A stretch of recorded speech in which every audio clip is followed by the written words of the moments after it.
large, both sides in the fight to secure our democracy, claim to be its standard bearers, suggests that we need clarity on what precisely we mean by democracy. So with that context in mind, let me turn to the panelists and ask, what to you are the essential features of American democracy? In other words, what is it that needs securing? Any of you can go first. This one? Let me turn it. Sorry.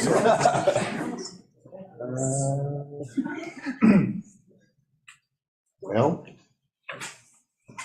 if I don't have the mic on, it may not. yeah. It may not work. Huh. I can just yell. I can yell too. I just don't know whether it'll get on. Got a lot of people from all over the country. Oh, yeah. Yeah. This is not working. If I can switch out, maybe. Maybe I'll. Don't know. Will this pick it up? These are supposed to be mics that pick it up. So if you could those talk loud, I'll work on this. You want to repeat the question? Sure. So what to you, in your mind, are the essential features of American democracy? So what is it when we say we're securing democracy? What is it that we're securing? I think two things that come to mind for me are legitimacy and authority. It's a little strange to even say that because people like the three of us have always accepted the legitimacy of the American government. But unless you have that, unless you believe that it's there, that it exists, that it works, it's kind of hard to do anything else. The other thing I think is authority. That you have to recognize that the government is there to basically run our affairs. And we have to accept that there's an authority there to do that. I think today we're lacking in that. There's just too many people that don't accept the legitimacy of government, and they don't accept the fact that government exercises authority either. So we got a steep hill to climb, I think, before we get anywhere else. Okay. Anyone else? I think this may be working now. Tess? Yes. Well, I actually sat down and sort of made a list of things that I think make American democracy unique in the world and by comparison to other democracies throughout the world. And if you don't mind, I'll just sort of read from my list and make a comment on it. First and foremost to me is the rule of law. John Adams, one of our founders, when he was helping to craft the Constitution of the Commonwealth of Massachusetts, used a phrase that I think we've all heard before, that this is to be a government of laws and not of men. And that proposition is being tested very strongly these days and has been for the past 5 years. But first and foremost, what distinguishes our democracy is the rule of law. But in addition to that, I would say individual rights as enshrined in the Bill of Rights. The notion, the philosophy of equality before the law. No person should fear going in front of the justice system, nor should be favored by the justice system, that all citizens are to be able to approach the justice system with the expectation that they will be treated equal before the law. Also unique in our system is the separation of powers, and I think that maybe more so than anything, defines this country not so much as a pure democracy. We are not a direct democracy. As you know, I would actually call it a representative democracy. But the separation of powers, not only on the federal level between the three branches of government, but also between the federal government and the state and local governments, is another unique feature of the separation of powers. Certainly free and fair elections, enshrined with the principle of one person, one vote, is unique to our system. Maybe not unique, but it has up to recently been a stellar quality of how we have conducted this democracy. And then certainly the peaceful transfer of power, beginning with the example of President George Washington. And that was only devastatingly challenged, that norm and tradition, by the last president of the United States, which I think is something that disturbs us all. I'll just follow up a little bit on what Ann has just said. But what really makes a democracy, I've always said, you have an independent judiciary, a free press, I agree in our system, a separation of powers, and of course, elections. But of course, elections by themselves don't make you a democracy. The old Soviet Union had elections too, and they had one slate candidates, and everybody was to vote for that slate. That doesn't make it a democracy. They just had an election. But I would argue too that separation of powers is, I think, essential. In addition, of course, to the rule of law, as Ann stated. Separation of powers is something I think is kind of got a little bit twisted in this country. I've often said that separation of powers is essential, as is federalism, federal, state, and local governments. But the separation of powers just between the executive and the legislative and judicial branches of government has been somewhat twisted. I have argued in many respects that we no longer have a separation of powers in this country, but a separation of parties. That there used to be a certain amount of pride or institutional pride in your body. You remember in Congress there were certain things that were not partisan. The executive is overreached, and therefore we, the legislative branch, have to assert our authority. That's not a partisan thing. But that's changed a lot. Basically, I found that each party tends to do the bidding of the president, if the president is of their party. And I think that has been a big change. And we can also maybe get more into political parties and their roles, as you mentioned, Steve, how they have changed, being broader coalitions at one time to now these more ideologically conforming entities. And we can talk about how that has also created challenges in this system. That's great. So there's a lot there, and we can come back to specific pieces of it, I think, in a minute. But in addition to understanding what we mean by democracy, I think we probably want to understand what we mean by conservatism as well. And I suspect that there are some people who might claim that none of you are conservatives, not real conservatives, right? Rhinos, right. bedwetters. So what would you say to them? What would your answer? What would your answer to them be? Ken will lead off. First of all, I reject labels right off the bat. I think labels like conservative and liberal and whatever is a product of lazy journalism and lazy journalists and lazy editors.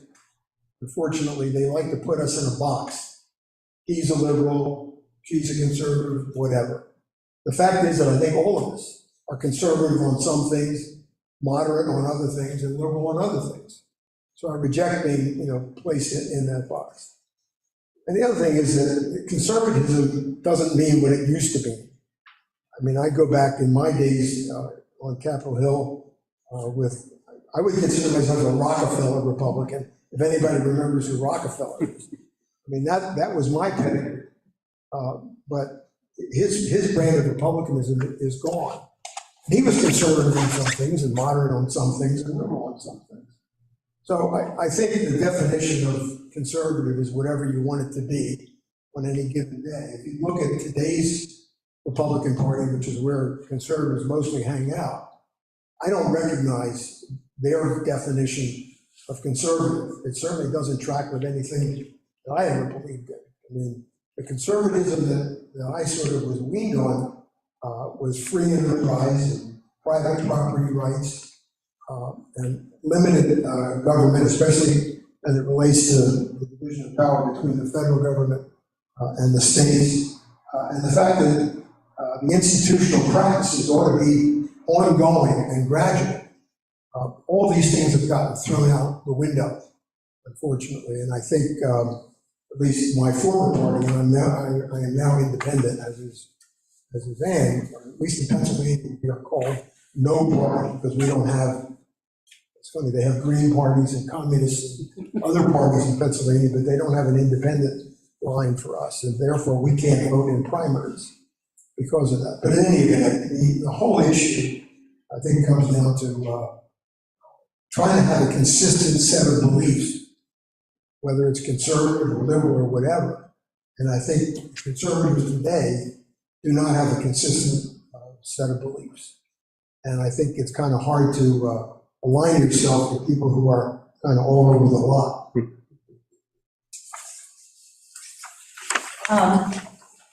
I have a little bit different approach to this question, and it may come as a bit of a surprise or just a little bit out of left field. I hope you don't mind, Professor Nivek, but we're all here to, have a lively discussion, right?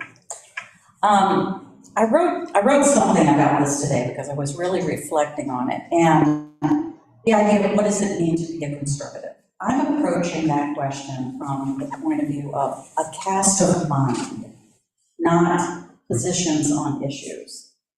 And if you don't mind, let me just read to you what I wrote today. I think it might be easier, and then I can comment on it. I said, just off the top of my head, I said, a conservative is one who believes that it's important to conserve or preserve the best of our inherited institutions and traditions. Come to think of it, I guess you could call us preservatives, but that might have a strange gastronomical meaning. A conservative is one who is inclined to say, hey, before we go about tearing things down, let's understand why they're here in the first place. A conservative is cautious, about wholesale, radical, sudden change, and prefers reforms that happen through compromise and at a prudent pace. A conservative also believes that good government requires participation of people of sound moral and ethical judgment. It's been said before that a conservative elevates virtue over liberty as the most important feature of the body politic in order to preserve peace and the long-term health of society. I believe a conservative believes that bad ideas that are propagated through the media or through the press or however should be counteracted not with bans and laws and preventing people from speaking their mind, but they should be counteracted with better ideas. That's what we do in a free society, not by violating individual rights and freedoms and by making government bigger and individuals smaller. So that's where conservatives, in my view, are, if you don't mind me saying, liberal, meaning in favor of liberty for all.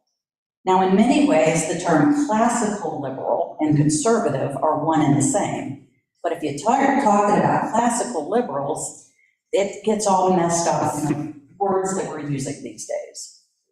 Now, as I said, that may not have been the answer you were expecting me to say, but so in other words, under my definition, people that are part of the far right and the far left today are both anti-conservative and anti-liberal.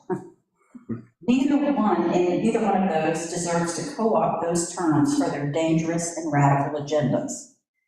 They come closer to authoritarianism and anarchy than to anything that we think of or that could be called conservative or liberal in the best sense of those words. So, thank you.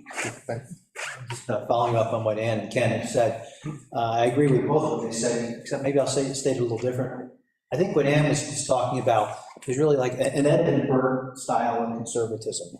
Order, discipline, more limited government, incremental change, stability, discipline. These are conservative virtues that Edmund Burke advanced. And I would tend to associate myself with that line of thinking. One thing we have going on in this country is, and Ann just pointed out, there are conservatives who are really not conservatives, they're illiberal populists. Now, that's what they are. I mean, they're populists and they're illiberal. And using Viktor Orban as a great example in Hungary or Erdogan in Turkey, these are illiberal politicians where there's been a lot of democratic backsliding. I mean, you take that to the next extreme, far extreme, and you're getting closer to Vladimir Putin. So that's just something I point out. And there, like I said, many in our country who call themselves conservative really just are not. And before Donald Trump came on the scene, in this country anyway, the conservatives kind of had this notion of what it meant to be a conservative. They had litmus test issues on abortion, on firearms, on free trade, you name the issues, they had their litmus tests. right? It was kind of ideological in many respects. And then along came Donald Trump, and you can say whatever you will about Donald Trump, whether you love the guy or hate him, he was not ideological, and he was not doctrinaire. He's not. And so then that whole litmus test issue shifted from certain issues or values to support of a particular individual, and whatever that individual wanted. So we went to, so just completely shifted. And that was, I think, this kind of scary whole conversation, the debate about ideas and values. And so what it's come down to is that, we can have a great debate what it does mean to be conservative. I think limited government, but you want modern, effective regulation. We're not talking about going 1850 back then, but we're talking about modern, effective regulation and a government that that functions as that works, but more limited in scope. But nowadays, you can look at what Governor DeSantis did down in Florida with Disney. You can argue that it's not a very conservative thing he did by interfering in that operation to the extent that he did.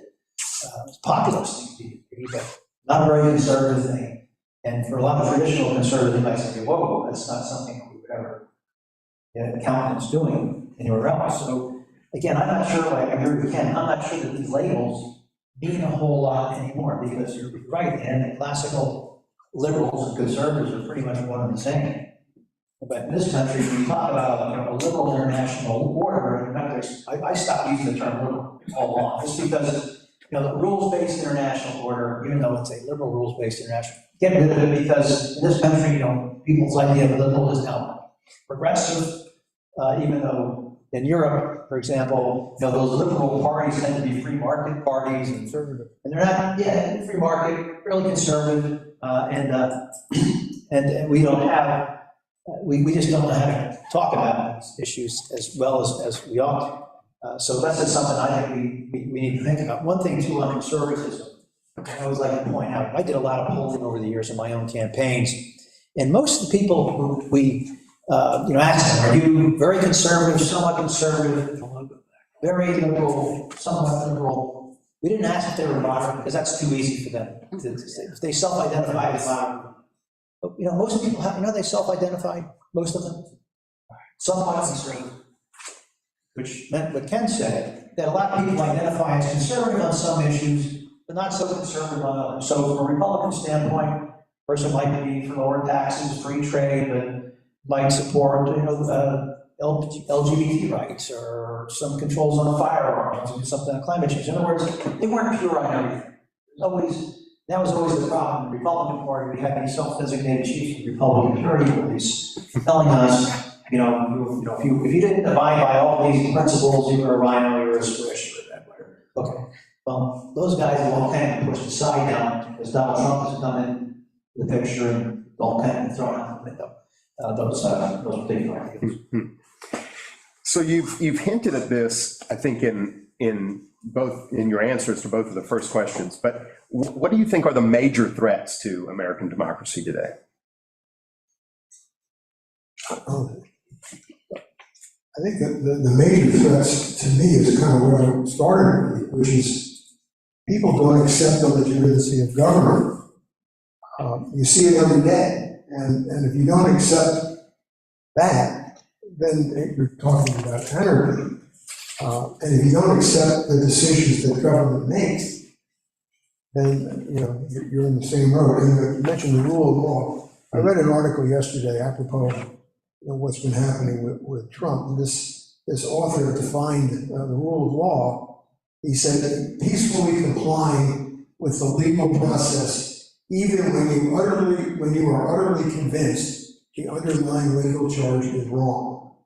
So that to me is almost the essence of democracy. I mean, you lose an election, you lose an election. You win an election, you win an election. Doesn't mean you're king or queen of the world.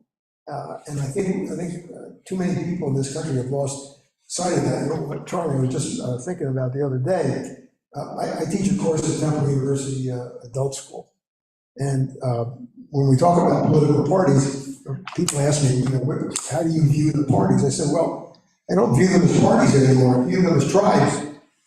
we're a tribal society now, and you can divide up the Republicans into 3 or 4 tribes and Democrats into at least that many, and people are just paying their tribes. They watch the same news, they look at the same websites. I mean, they're in these little silos. It never used to be that way. Just one other thing. When I worked for Senator Scott back in the 60s and 70s, he was part of a group of 12 or so moderate Northeast Republicans and some Westerners who were part of a pro-civil rights coalition. Lyndon Johnson would never have been able to get his civil rights legislation through without that group of Republicans. And who was on the other side? It was the segregationist Democrats from the South that opposed Johnson. And Charlie, you probably, I don't know whether you saw much of this, but there used to be these floating coalitions between the parties and between liberals and conservatives who figured out a way to govern. Politics is the art of the possible, and they did it. They don't do it anymore that way. And I think we've lost the whole art of compromise, the whole art of understanding how to get things done. I would tell people who talk to me about this, do you want to win the argument or do you want to win the election? So when I was county chairman, I had to deal with that issue all the time because I had some people that were just flat out my way or the highway on whatever issue you choose. And it was usually a hot button social issue, like choice or guns or something like that. I said, my job as county chairman is to win elections.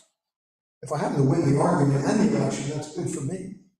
But if I go through life just, winning arguments and losing elections, I'm out of a job.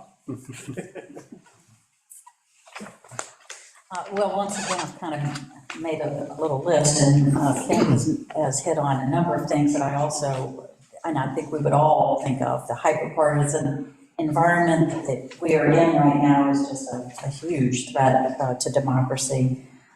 We have, major media outlets, as you know, that dispense propaganda on a daily basis. Nothing is based in truth, and not even really close to truth. And it's just very unsettling how many millions of people are drawn into these outlets and the power of the outlets. I would say also there's been, since the Trump era began, this almost surrender to the notion that we have to have a strongman style politics to beat back the other side or to prevent the country from collapsing or from the enemy taking over, and all this very extreme, angry, hateful, apocalyptic rhetoric that keeps eyeballs on the TV and eyeballs on the computer and on social media and keeps people in a state of near panic and certainly anger and hatred. And that's just simply a problem for the functioning of civil society and more or less, much less a peaceful civil society. I'm also going to speak about the unwillingness of party leaders and even rank and file members of the party to have the courage to speak out and tell the truth and call their own side out. Now, present company excluded on this, of course. It's just been a disappointment to me, a profound disappointment since I saw this start to happen in 2015. And I also worked in the era of, what I would call happy conservative Republicanism in the 80s. And it was a great place to be. We were talking in the language of building and reforming an opportunity for all, and we had happy warriors like Jack Kemp, and certainly everybody talks about Ronald Reagan, but that was the spirit of the conservative movement that I was part of in Washington, D.C. in the 80s and early 90s. And I believed wholeheartedly that the Republican Party was going to stop the rising force of this Trumpist movement. And I'm not simply going to blame the man. I'm also going to blame the new mentality that was taking over the party. And when I saw in 2015, near the end of April, that at that point it was inevitable that Donald Trump was going to be the nominee of the party, I became an independent, or no labels, as Ken said, no party, because, not because I thought Donald Trump was actually going to win, I didn't think he was, but I decided I was not willing to be a member of a party that thought it was perfectly fine to nominate a person like that to be the president of the United States.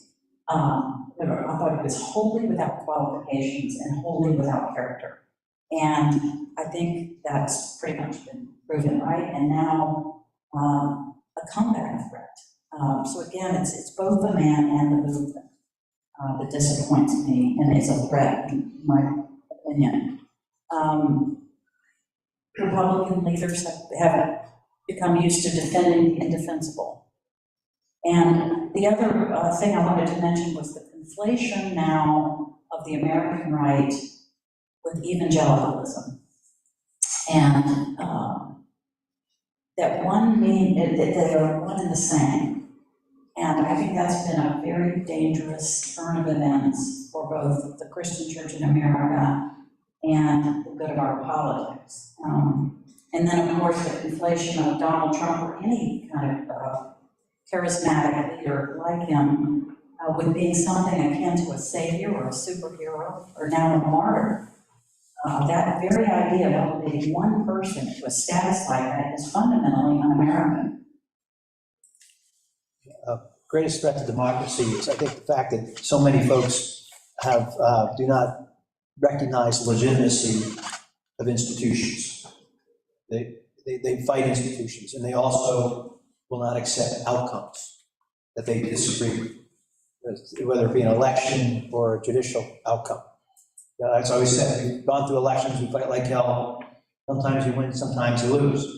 But if you lose, you usually say, okay, the other guy won, I got to figure out how to come back and win the next time.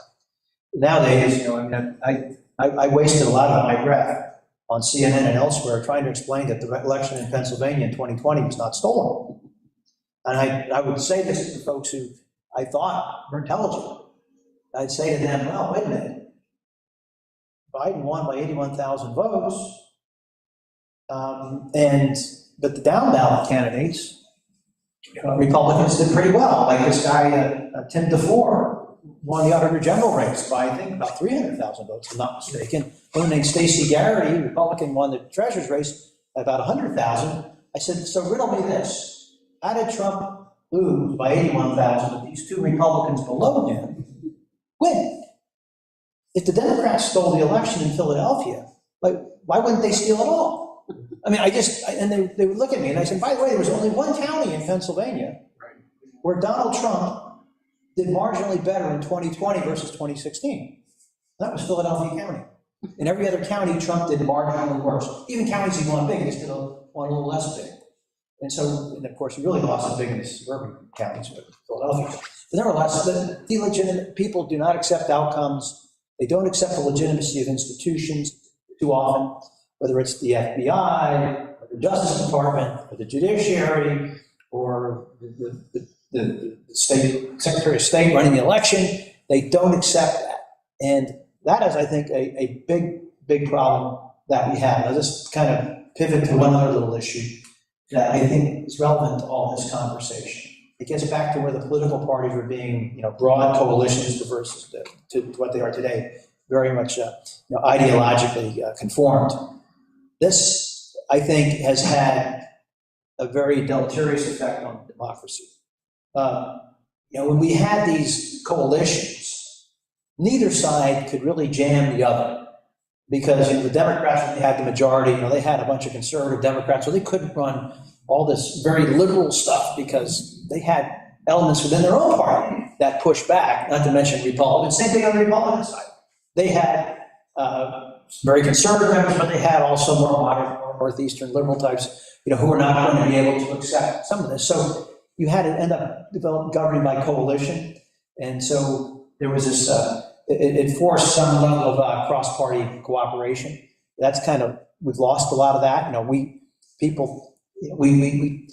have these parliamentary voting patterns these days, but we're not a parliamentary system. And that's another little problem that we've got here. we are not a parliamentary system, and a lot of people think we are. And I can get into some other things too, well, not really relevant to this question. I'll save it for another answer. So I have one more question, and then we'll open it up to everyone.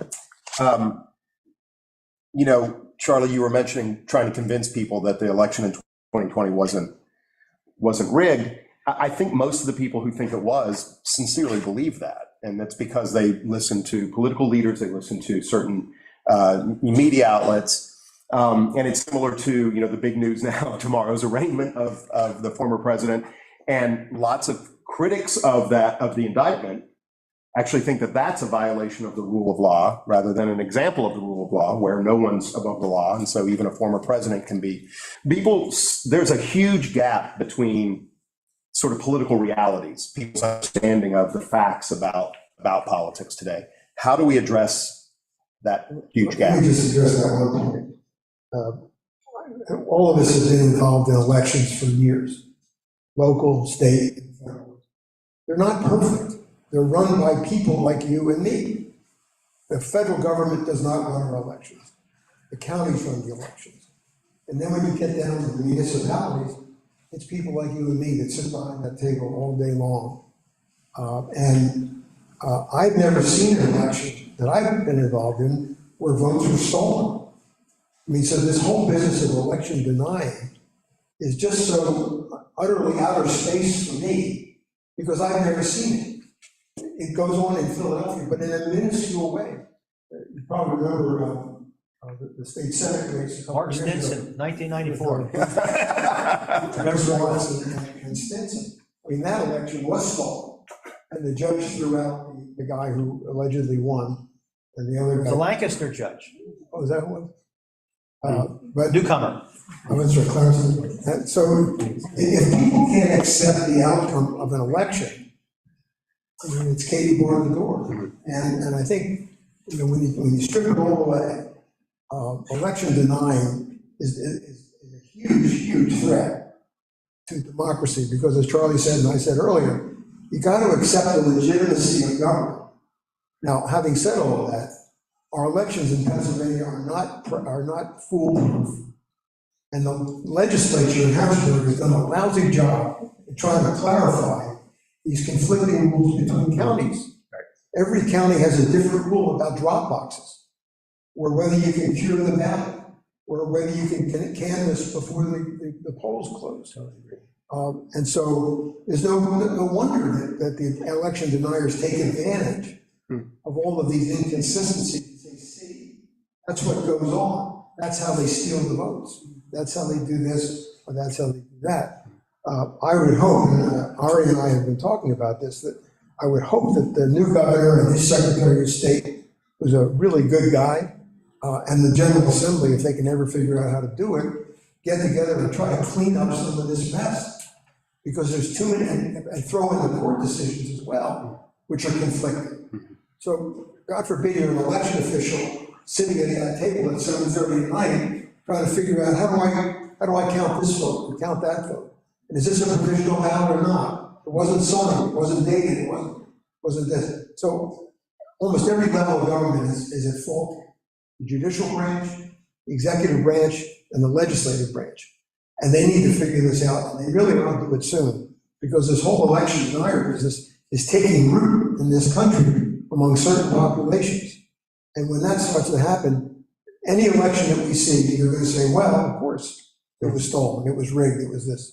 And just as Charlie said, how can certain Republicans win on the ballot and Donald Trump not win on the ballot? Machines don't work that way. So I hope they'll figure it out. I'll just add one thing to it. We did see a good effort at reforming the Electoral Count Act on the federal level that happened right before the turn of the last Congress. And, up until that point, we've been operating with this very convoluted, almost hard to understand act, really that wasn't governing the process so much as norms and traditions have been governing the process.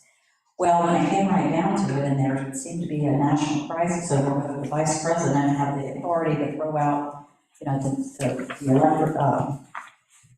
the electoral count, everyone started looking at that act saying, boy, this needs to be cleaned up and clarified. And so I think what's going to happen as well as what Ken said is that we're going to see, and we're going to need a flurry of things that we have been considering norms and traditions of now being codified in laws and making it crystal clear and much more uniform throughout the state and hopefully throughout the nation to prevent sort of the wild west atmosphere of election denialism, this post-truth era. Just on the question of these election inconsistencies that Ken was talking about, this is a problem in Pennsylvania. I mean, and it doesn't mean that these elections are being stolen. It just means you have inconsistency in the way some of these votes are counted, from county to county. And the state legislature should in my view, very easily be able to set one standard for how we cure a ballot, or if there's not a date on the mail-in ballot. They can easily, I don't care what they decide, just have one standard. It doesn't matter, just have one standard. And I would tell my Republican friends, you can win elections either way.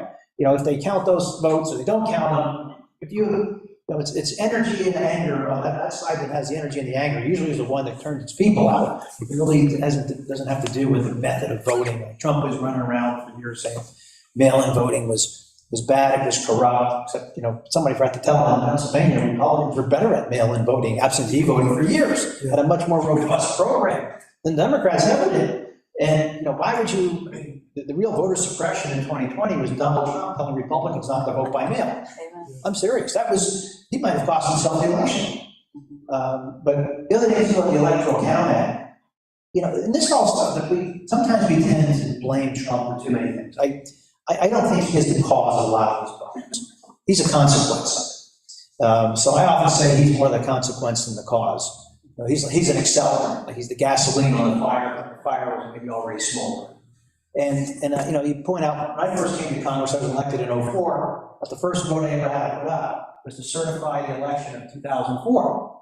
When I get there, and I'm a new guy, and some of these couple members from Ohio were standing up there challenging the Ohio vote. George Bush won the state, and Cheney, they won it by 119,000 votes.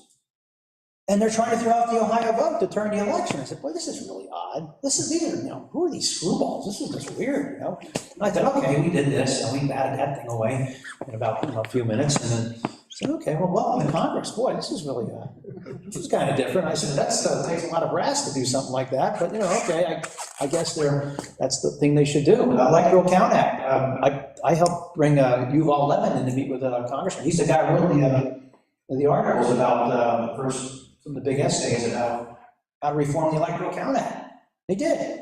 It wasn't that challenging. I mean, the role of vice president was pretty clear. He just basically has to count the votes, and he can't decertify a state election. I mean, and this is, I guess, these aren't truly threats to our system of democracy in our own state. They're creating alternative slates of electors.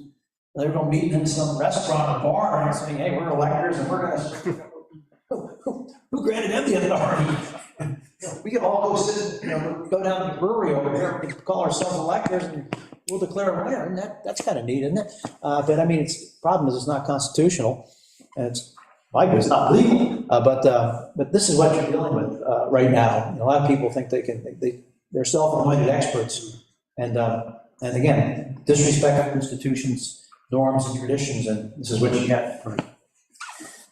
All right, questions out in the audience? Yes.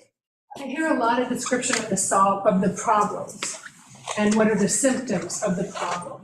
But I think that it's really important to look at what's the disease, what's underneath all of these symptoms. Where is this hatred coming from, this disenfranchisement, and how do we deal with that? Because none of this is going to go away until we can unite as a country and deal with the feelings of the electorate and not the electorate, the people who probably haven't even voted but are reacting. Well, anger. What causes anger? And by the way, the Republican Party does not have a monopoly on anger by any means. You know, I've often felt that there's so much anger in this country, populism. Like, for example, take the Trumpian populism or the Trumpian anger. It's the immigrant, it's the Chinese, it's the Mexicans, it's the Muslims. They're the reason why, you know, you're not making it. Why this country's screwed up, changing the character of the country. And you got the left. I'll say the Bernie Sanders left. They're angry, they're mad. It's the CEO, it's the pharmaceutical company, it's the gas and oil company. It's, you know, it's the insurance company.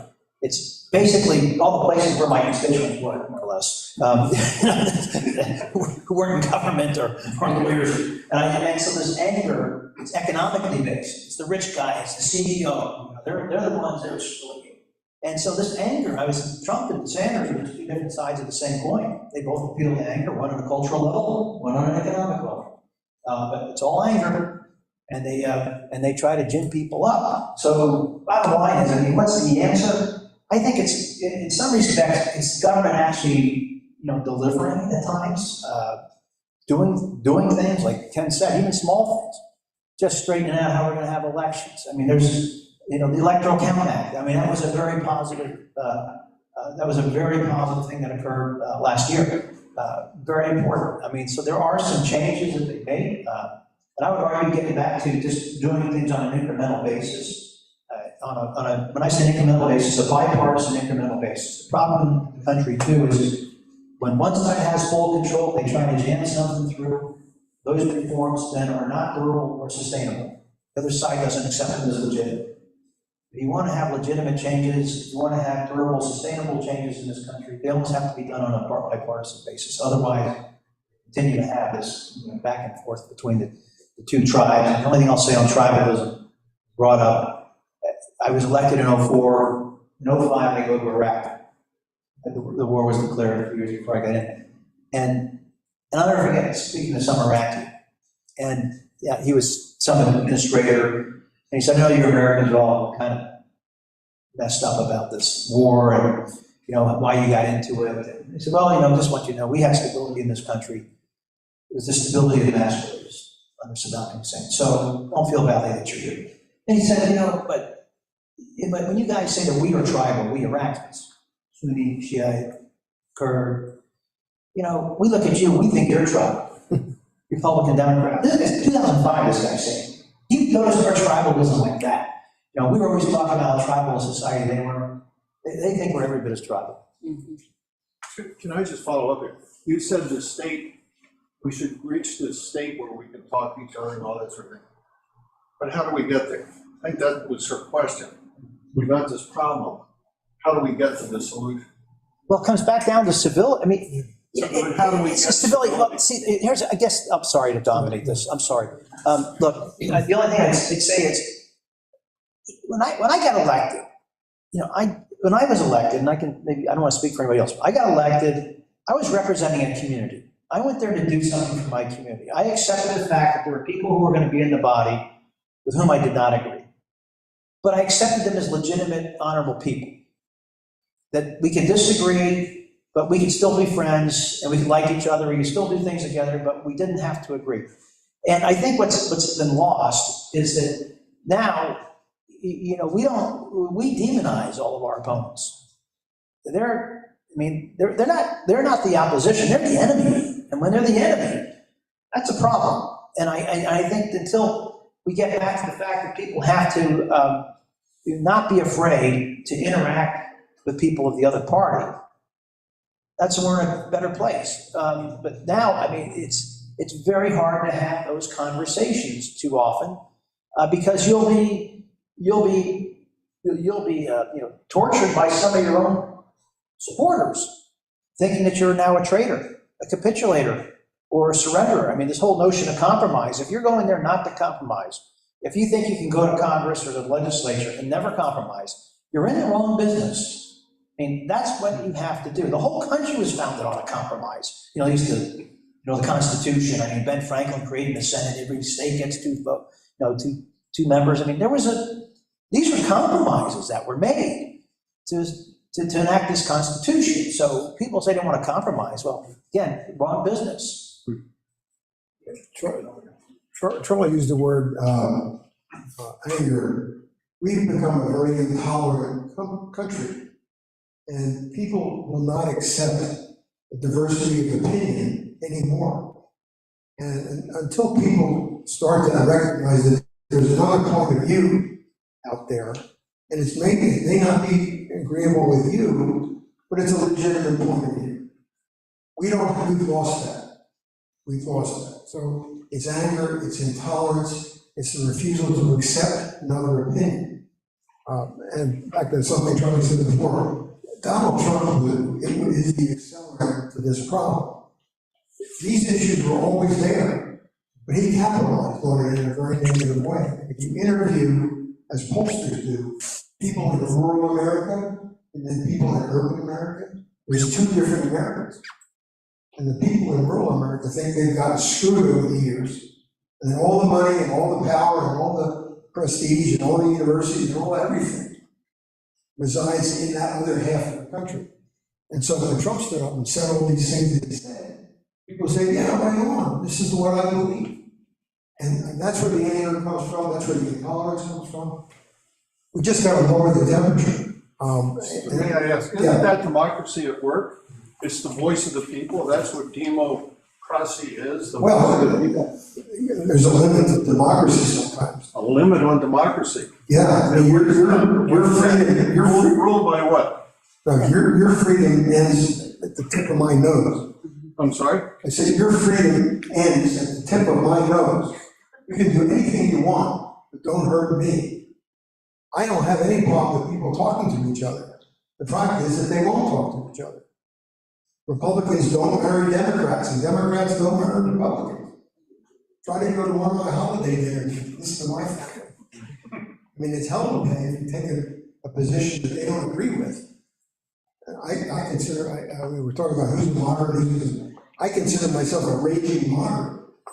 I mean, I try so hard to look down the middle and try to figure out, is this a respectable point of view or is it not? We had dinner last night, my wife and I, with some friends.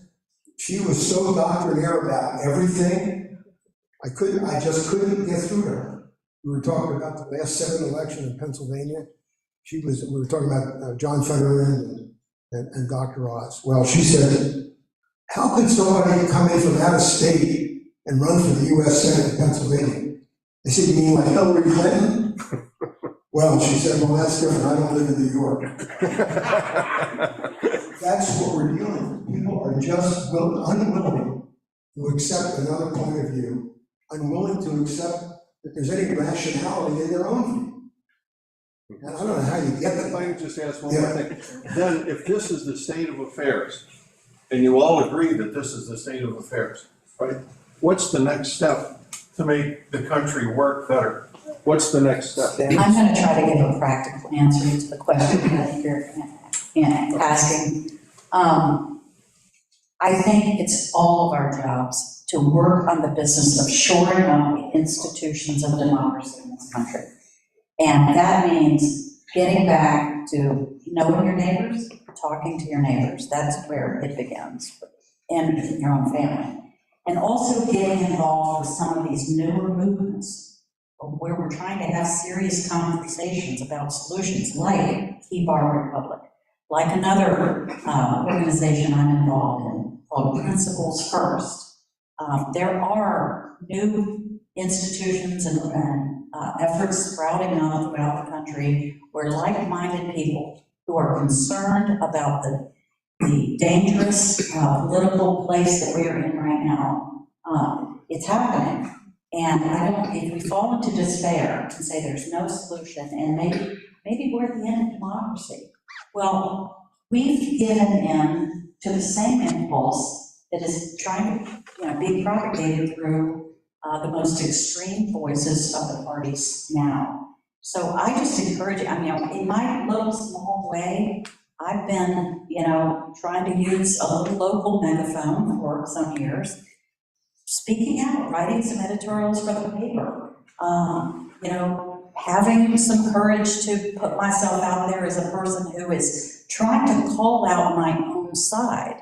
The easiest thing in the world to do is just to continue to point fingers at the evil other Republicans or the evil other Democrats and just continue with the mindset that they are the enemies. But we've got to have some people that are brave enough to turn on, within your own camp, within your own party, and say, we've got to clean up our own house here before we start trying to point fingers and blame all the ills of America, on the other party. So I just encourage you to find very practical, local ways to get involved and to speak out and counteract these terrible, dangerous ideas. There's another thing you can do to answer the question, hopefully. Leaders can do something like in Congress. They can set standards of conduct and then try to enforce them. Now, what do I mean? This last night on 60 Minutes, I watched Marjorie Taylor Greene say the Democrats are all pedophiles. Well, it's kind of hard to have a dialogue with somebody if you think they're pedophiles. Now, just if they're Democrats and Republicans are all fascists and Nazis, that's offensive. They're very offensive statements. And, I was chairman of the ethics committee, not by choice. It wants to be head of, internal affairs of the police department. That's essentially what it is. Your colleagues, lots of uncomfortable harassment. There are lots. The point is, when members cross certain lines, and they're not necessarily criminal lines, but they violate standards of conduct and of decency, somebody has to enforce. And when I was I saw both Speaker Boehner and Speaker Pelosi and Speaker Ryan do this. When members got in trouble, even non-criminal situations, they became distractions or embarrassments because of things they said or they did. You know what? I can't tell you. I could probably list about a dozen or so, over a dozen members during my time who resigned, sort of quietly. So they didn't have to deal with this any further. I mean, the embarrassment and the shame. It's hard to shame people anymore. I mean, you would think that after that interview last night, that she would never come out again, but that was awful. I mean, that was just simply awful. If I'm the leader, I pick up the phone and say, what are you doing? I mean, how can you say such things on national television? I mean, you have to enforce these standards of conduct. I saw Pelosi do it with Anthony Weiner. I saw them do it with a few of their other members. Again, at that time, these were non-criminal matters at that moment. And others I saw, Republicans, I was involved with at least 3 who resigned, names you probably never heard of. We didn't want to set precedents. We didn't want to have to go through the whole process of sanctioning them because we'd set a precedent in one case of illegal drug use and other issues. Nevertheless, we got to resign. And the point is, if the elected leaders are saying things that are absurd, crazy, a lot of people in the communities hear that. Well, if Congressman so-and-so said this, it must be true. No, I mean, they think that. Or if Donald Trump said it, President of the United States, he says things people tend to want to believe they're presidents. But if they don't accept traditions and norms, this is what you get. It's chaos. Yes. Speaking of tribalism and solutions, I'm very, very curious to hear the panel's thought on ranked choice voting. Right now, Alaska and Maine both use ranked choice voting for their federal and congressional elections. I'm curious to hear if you think that is an option that can reduce tribalism, tone down rhetoric, and increase bipartisanship. I'll be real quick. Mixed feelings. I guess on the one hand, it beats having a runoff. On the other hand, the person who gets the most votes doesn't always win. It seems like Alaska's found a way to get more centered people elected. I'm not going to make any comments about Maine, but Alaska anyway. So I think there's some potential into this type of system. I'm not going to say it's bad. I'm not going to say it's terrific. I mean, there was a time when I thought I didn't like it. I'm kind of warming up to it, but I'm not quite completely there yet. Yeah, I'd like to kind of give a little bit of background on what's happening in Pennsylvania right now. There's a strong movement underway to open up the primaries for independent voters to vote in the primary. Now, that's, I guess, a half step in my opinion. I would like to see maybe more what I would call a gold standard, which would be nonpartisan primaries. meaning all candidates are listed on the same primary ballot, and all persons who are registered to vote use the same ballot to vote in the primary, and then the tabulation occurs for ranked choice voting. Now, those are two big reforms, and, you know, the reason I am a little hesitant about the proposal happening in Pennsylvania right now, although I have been part of helping to support it, because some reform is better than nothing, is that I do fundamentally believe that the parties have a right to choose their own nominees. Now, the question about it becomes, well, at taxpayer expense. Some of you may know that in Virginia, they choose their nominees through sort of a statewide convention system. The cost of the system is totally borne by the parties themselves. The taxpayers are not paying for elections in that regard. So the choice of the nominee happens at the party's expense, and then that person or persons qualify for the ballot, and then all persons go in and see the names on the ballot. I'd love to see reforms like that, and in fact, I had ranked choice voting and even nonpartisan primaries as part of the list of things that I had made up as possible solutions. And again, I mean, our best bet to keep our sanity here is not to curse the darkness, but to light a candle and work together on looking into and seriously talking about how can we make some reforms, especially to our primary system. I'm going to say, I think the primaries, the design of the primaries themselves are what has gotten us into a lot of this hyper-partisan problem. And so keep an open mind, I would say, to reading about, thinking about, listening to experts on some of these reforms, and let's see if we can get them done. Yeah, I'm with Charlie on ranked choice. I think it's a nice start. Not sure if it works everywhere, and I think a lot of people don't understand how it does work. Under our federal system, as I mentioned earlier, every state runs its own election. So ranked choice might be good in one place or approved by one state and not in another. I live in the suburbs of Philadelphia. We have a mayor's race coming up with 10 candidates running for mayor. Now, the Democrat, whoever wins the primary, is going to be the mayor come next January. But that person is also going to have about 30% of the vote. Now, I would just as soon see a runoff election. I mean, they have it in Georgia and some other states where the top two people get to run in a subsequent election, and whoever wins that is the nominee. We don't have runoff elections in Pennsylvania. And in some cases, it might work. In Philadelphia, I would love to see it work, because at least the person who wins the election will have something close to a majority. The person who wins this election in the primary is going to have a plurality of like 32%. And of course, then you subtract out all the registered voters who didn't vote and all the people who aren't registered. So when you start to whittle that number down, that 30%, in the end, it might have been 15% of the whole eligible world in Philadelphia who elected this person as mayor. It's hardly a mandate to govern. So I'd like to see some changes. I'm just not sure that ranked voting does it all the time everywhere. You know, the primary system too, you mentioned, the primary system is, I think, very broken. I mean, we didn't really have presidential primaries until 1972, and that was because of the 1968 Democratic Convention that went all haywire out in the streets.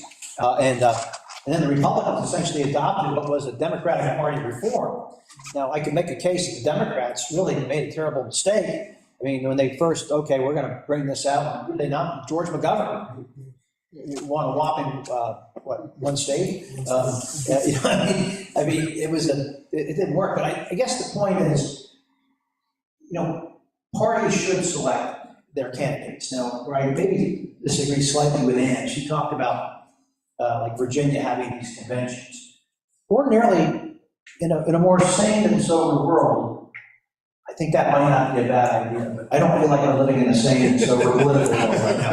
And because you get down to Virginia, and my friend Denver Riggleman lost his Republican primary. It was at a convention that was held at a church parking lot. He lost. The problem is these conventions these days are getting populated with even more extreme folks than maybe who are turning out And primary, I agree, opening up the primaries is absolutely the right thing to do. But again, it gets back to what Ken said originally. There was once upon a time, not so long ago, party leaders saw their job as winning elections. I mean, they wanted to win. They wanted to advance the strongest candidate.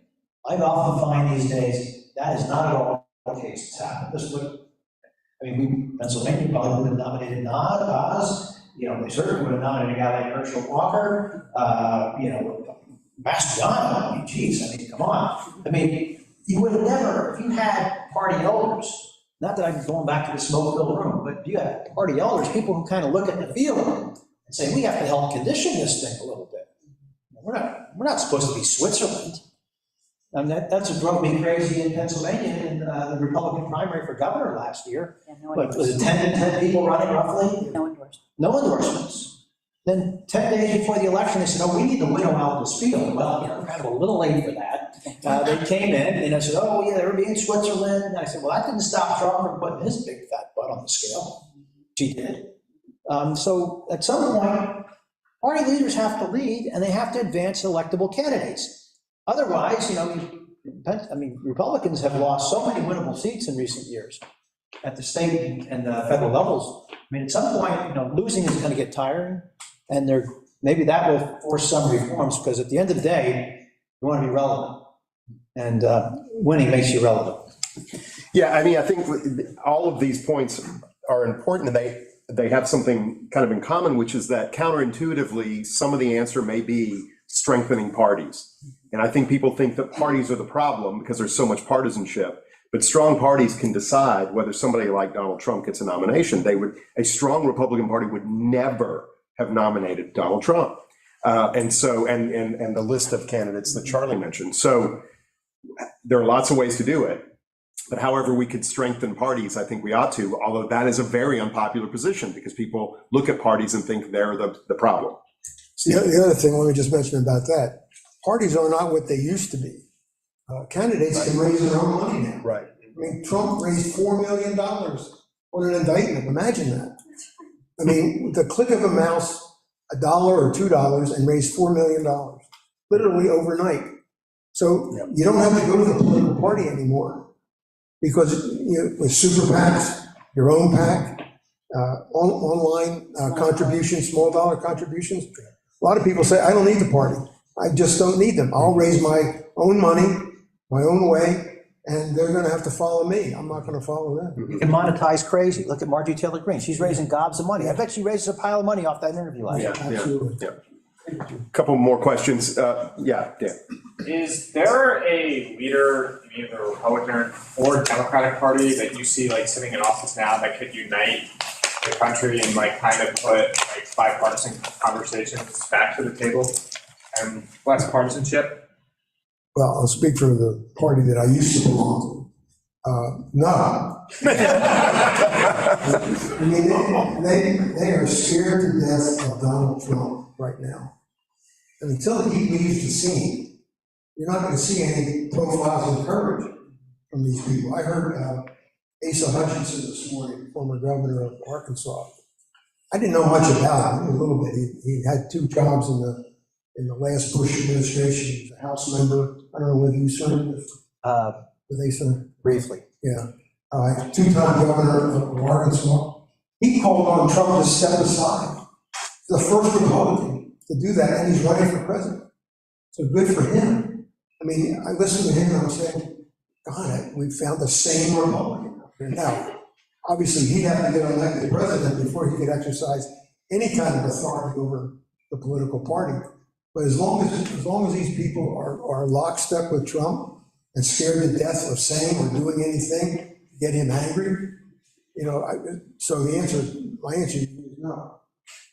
For a president who has lost so many elections for Republican office holders, why Republicans continue to go with him, it makes no sense at all. And a lot of Republicans think he's a unifying force.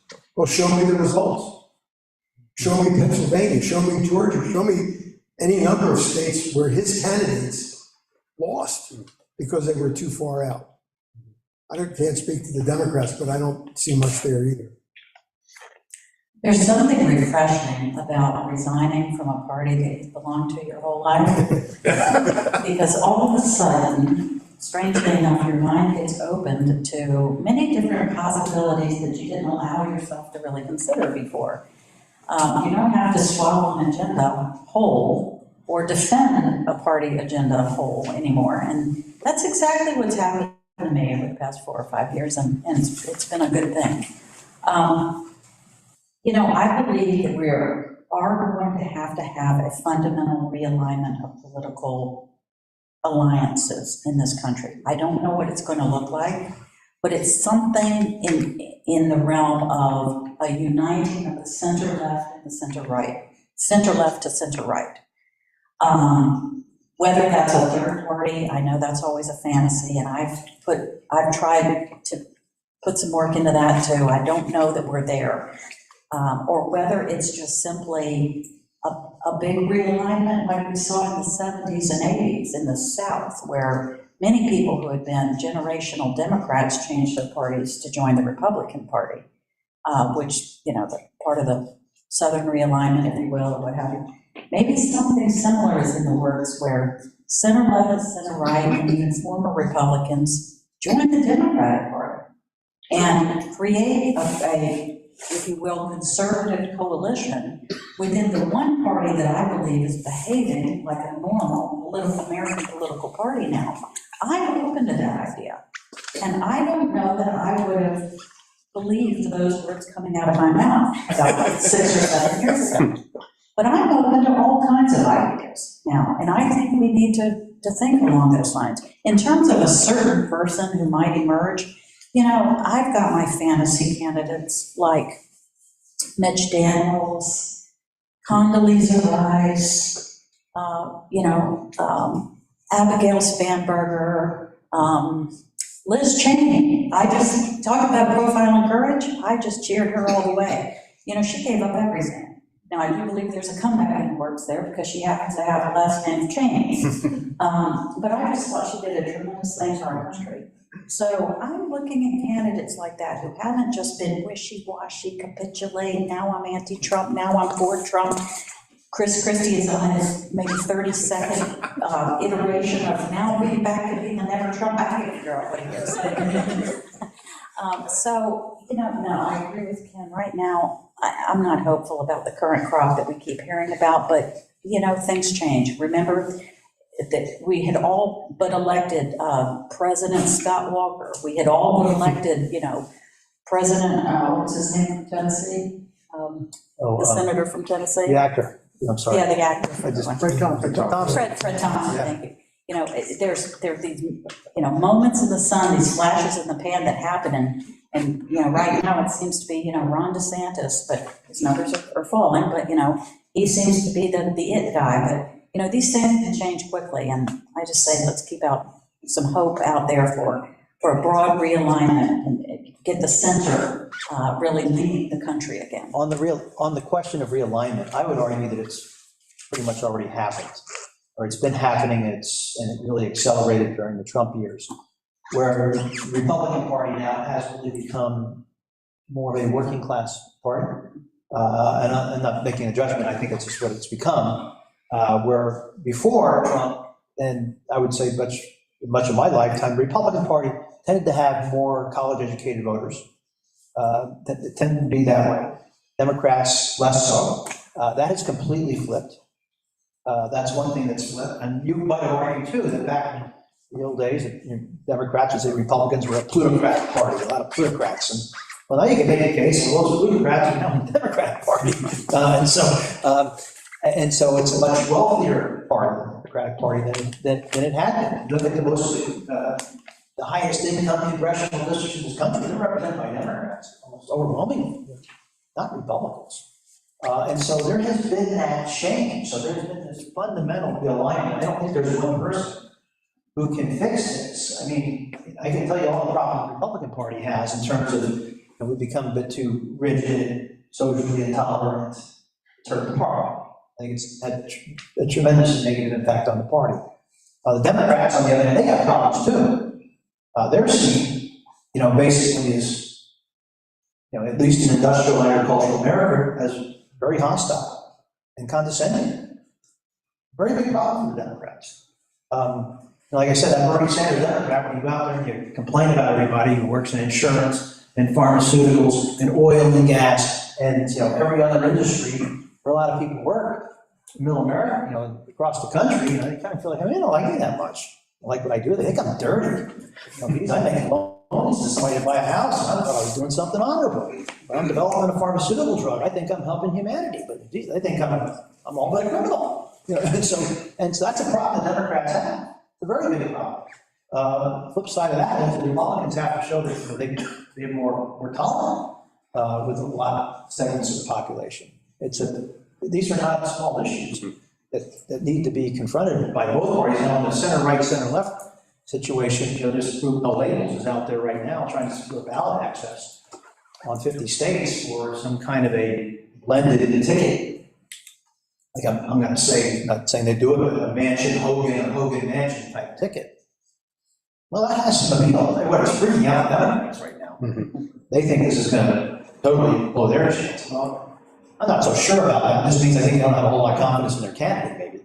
But I'm not saying that. But I think that kind of a blended ticket has a fair amount of appeal. If that ticket would not have to go through a primary that's going to push each side to take ridiculous positions that they can't move away from in a general election. All right, time for one more question. Yes.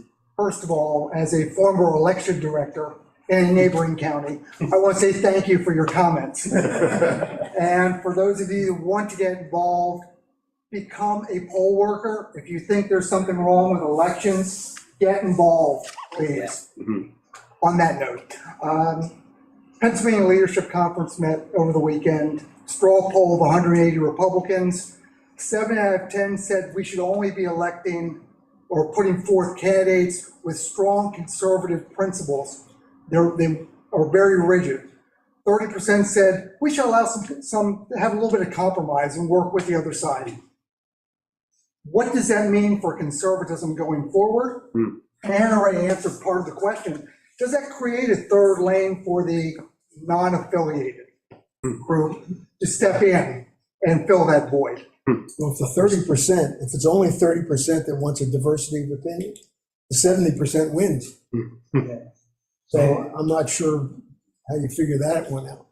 Thank you for your service, by the way. One thing I've always said with these election officials, I would say this on CNN, I would talk to my county election officials, whether they're Republican or Democrat. These people all struck me as pretty honorable. They struck me like referees or administrators, clerks. They're like clerks. I said, they want to conduct an election. They want to do it the right way. They don't want any problems. They don't want to be the center of the national story. They want to just get it right. That's how most of them are. And you should accept them that they're trying to do it the right way. They're not a bunch of nincompoops. They're actually decent people, regular people just trying to do the job. Now the rest of that question about what was the rest of it? The Pennsylvania Leadership Conference. Oh yeah, geez. Good grief. Let's see. I'll give you a great example here. Donald Trump's elected president, and then he proposes tariffs on Canadian steel and aluminum, also Mexican, Brazilian, Korean, German, in the name of national security. Now, so I go to the Republican conference room 5 days after this happens, and we have a meeting to discuss whatever we're going to vote on that week. We have an open mic session. I go to the open mic session. This doesn't come up. So I go to the microphone. I'll be the skunk at the picnic. I said, am I the only person who noticed these tariffs on Canadian steel and aluminum in the name of national security? I said, I kind of run the cemeteries for Congress, the international cemeteries we have in Normandy and elsewhere. I fund them. I was on the appropriations committee, did all that stuff. I said, the Canadian cemetery is right down the street from the American cemetery at Normandy. This is offensive. If I were Canadian, I would be insulted. They fight with us in the wars, they die right alongside us. Now they're a national security threat.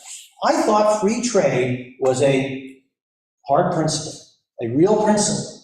I said, I got an idea. Why don't we take a bill up to the floor this afternoon that says no president should be able to impose a tariff, a tax, in the name of national security without a full vote of the Congress. Crickets. I said, I thought this was a core principle. If you know what, you pass the bill, then you go negotiate with Trump on it. Send it to him, stick it right up his butt. We would have done the same thing to Obama. If he'd done that, we'd have had the bill up this afternoon.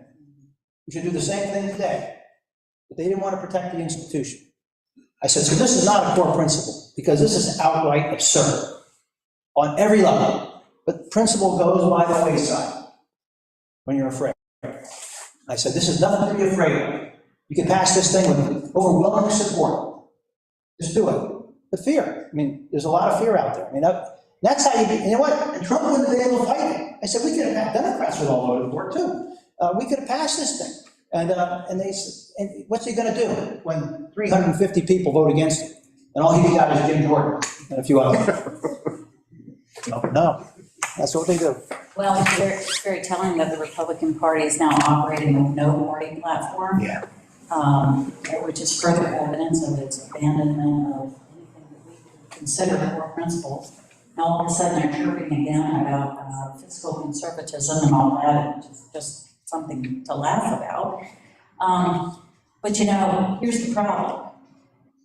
I don't believe people when they say, oh, let's move past Trump because he can't win. He can win. And the issue is, we have to actively work to stop him, not to just sit by the wayside and say he can't win. You mean primary or general or both? I think he can win the general. I wish I were not saying that, okay? And I'm not hoping for it, as you know, but I do think there's a path there. And, you know, again, we tend to always fall back into these conversations revolving around the man.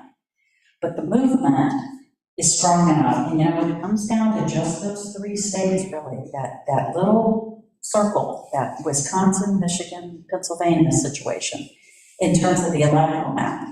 And so we have some time to work here together. As I hope I've demonstrated to you, my mind has been opened up to all the different kinds of possibilities and people I want to work with and I'm willing to work with. And I hope, you know, you will feel the same way about our politics going forward, not get discouraged, but get further involved. I did write down a couple of things that I consider the things that we just need to do, and I think we're all capable of doing it. Now, I was a history major, so the first thing I'm going to say is learn your history. There's a lot of parallels happening in our country right now between what was going on in the 1850s leading up to the Civil War and in the 1920s and 30s leading up to World War II in terms of cultural, the problem with cultural division and a few strong voices being able to lead millions and millions of people astray, and the danger that presents. I said it before, counter bad speech with better speech. Don't go out and join movements that are trying to ban books and people and keep voices out of the public square. Do the opposite, counter it with better speech and be courageous and put your voice out there and join with others the same way. Get to know your neighbors and, get to know them again or get to know them for the first time. We pull into ourselves. Social media causes that to be even worse. We need to get back to a very human type of politics. Politics is ultimately about how humans relate to each other and make decisions together. So we need to get back to a very human approach to how we deal with problems on the local level and more. Get involved with organizations like Keep Our Republic, doing very good things about starting conversations just like this one in local communities. Congressman Dent is so generous to take his time with us here in Lancaster tonight, and I'm going to be helping out statewide with that effort too, so I encourage you to do the same. Run for office, put country over party every single time, run for office. If you are so inclined, advocate for these electoral forms that we talked about, or look into them and find out more. I think we're all still learning, just because we've never had a system like a ranked choice or what have you, but, find out about the benefits and drawbacks and find out whether it's right for us or not. And then I would say, try to listen to and read, mainstream voices that are not afraid to tell the truth and just talk about the truth. I happen to be a big fan of the Bulwark and of the Dispatch, if you know what those two media outlets are. I think they are very fair, they're very open-minded, they have a variety of guests on their podcast, and it's where those of us who sort of feel a little bit orphaned right now, or maybe homeless in politics, kind of can meet like-minded folks who also have that open-minded sense. So I just wanted to leave you with that. Well, I think that's a hopeful note to end. So why don't we stop there? So thank you very much to the panelists, you all for coming.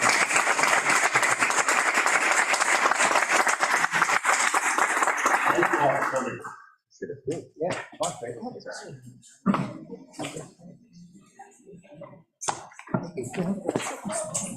Forward.